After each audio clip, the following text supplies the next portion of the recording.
Reka ngusuhuze kandi nkwifurize gukomeza kugubwa neza cyane, wowe udahwema kutwereka ko ubana natwe umunsi ku munsi, aho uherereye hose reka tukwifurize gukomeza kugira ibihe byiza. Ushobora kuba udukurikirana uri hanze y'igihugu cy'u Rwanda, uri mu Rwanda, aho uri hose rero reka tuguhe ikaze muri aya makuru.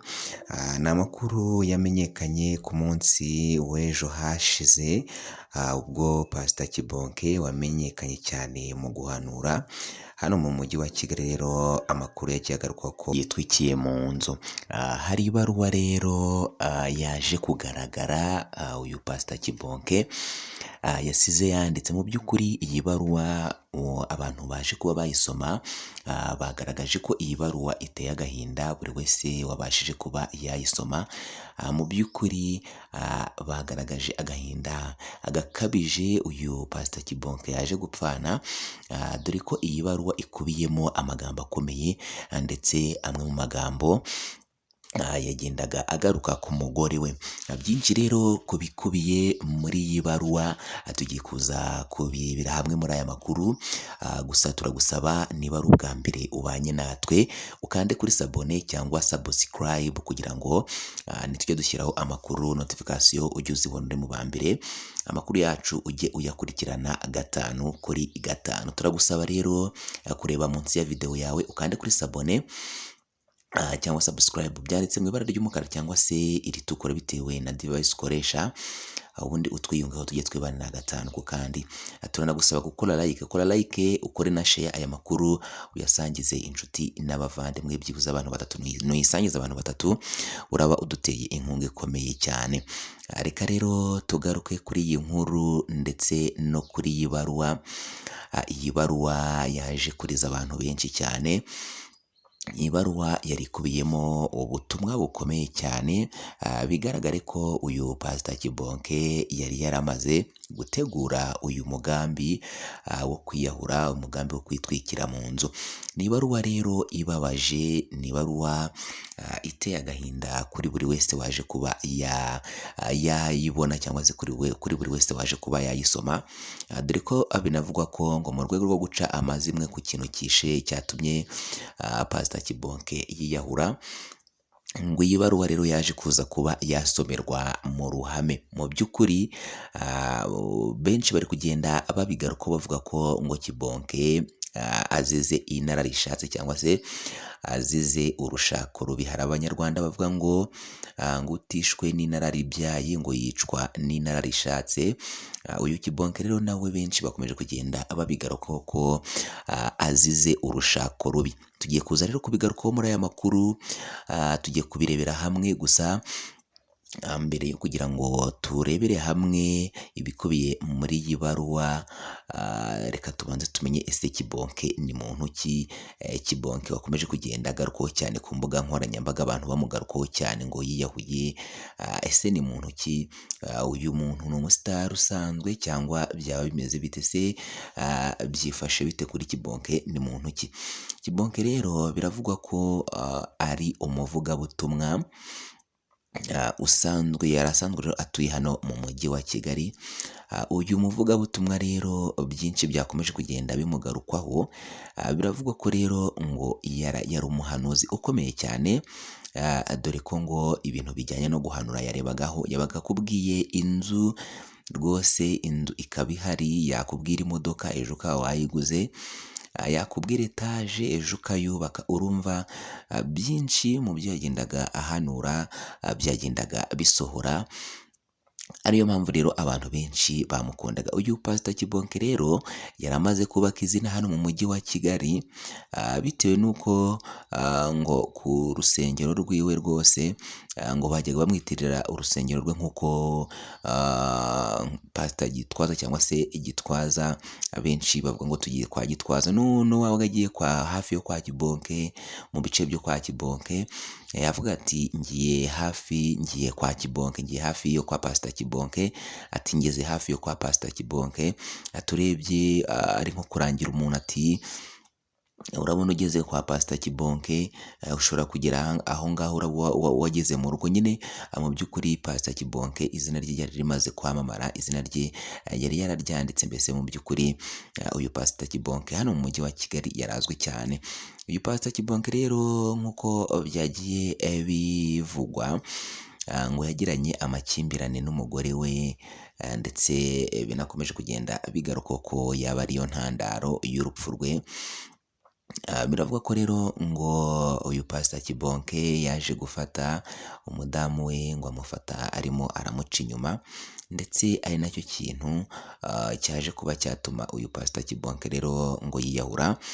Bamwe mu baturage cyangwa se zimwe mu nshuti z'umuryango, abaturanyi b'umuryango, babashije kuba baganira n'itangazamakuru rero bakaba bagaragaje ko ngo Pastor Kibonke azize urushako rubi, dore ko hariho n'umudamu waje kwiyemerera avuga ko ngo ubwo Pastor Kibonke bamuzimyaga, urumva nyine yitwikira mu nzu na essence, ubwo bari bamusohoye hanze bari kumuzimya, ngo umwe mu bakristo be rero ngo akaba yamugezeho akamubaza ati kuki ubikoze ibi bintu Pastor, koko kuki ubikoze?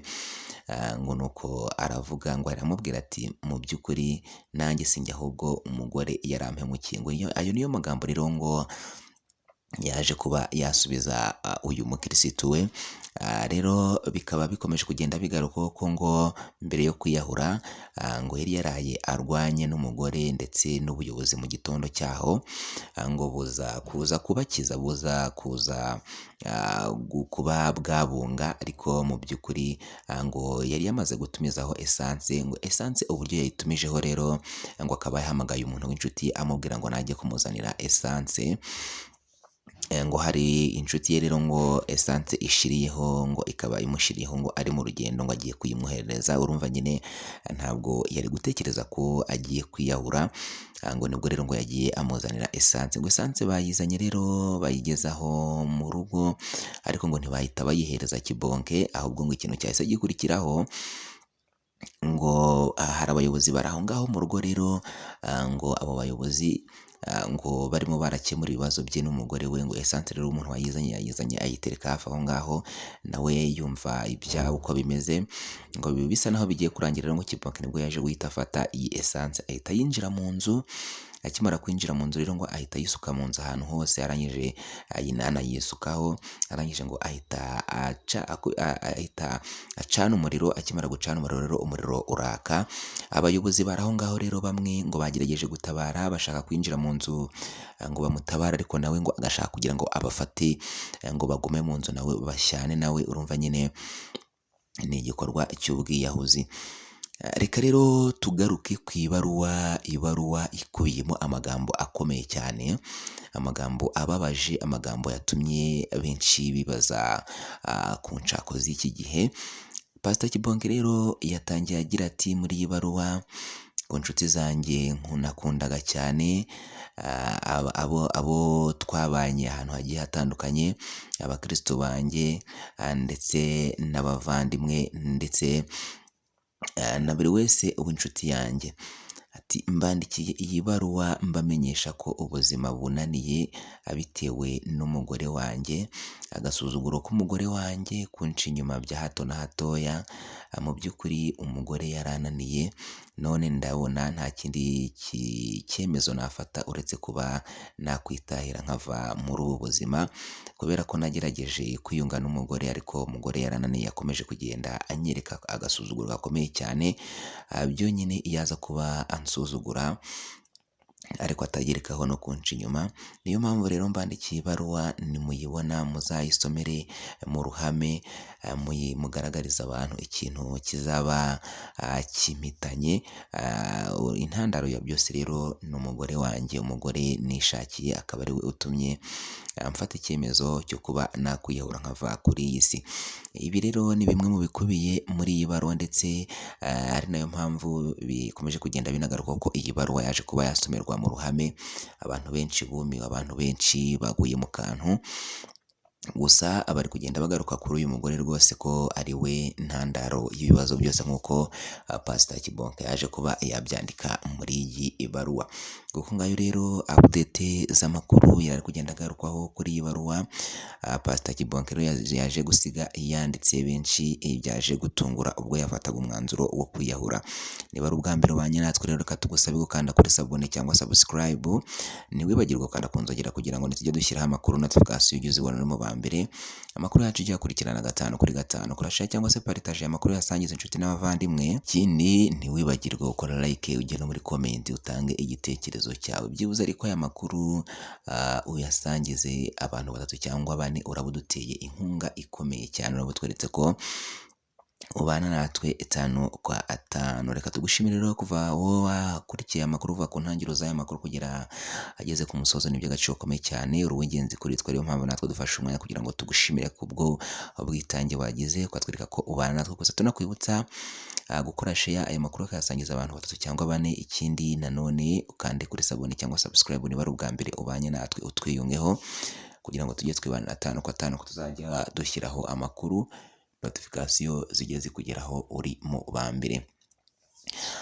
Reka rero dufate uyu mwanya dusoza aya makuru, twifurize Pastor Kibonke kugira iruhuko ridashira, Imana imwakire mu bayo. Nubwo bajya bavuga ngo umuntu wiyahuye ntabwo azajya mu ijuru cyangwa se ntabwo Imana yamwakira, ariko reka tumwifurize kugira iruhuko ridashira.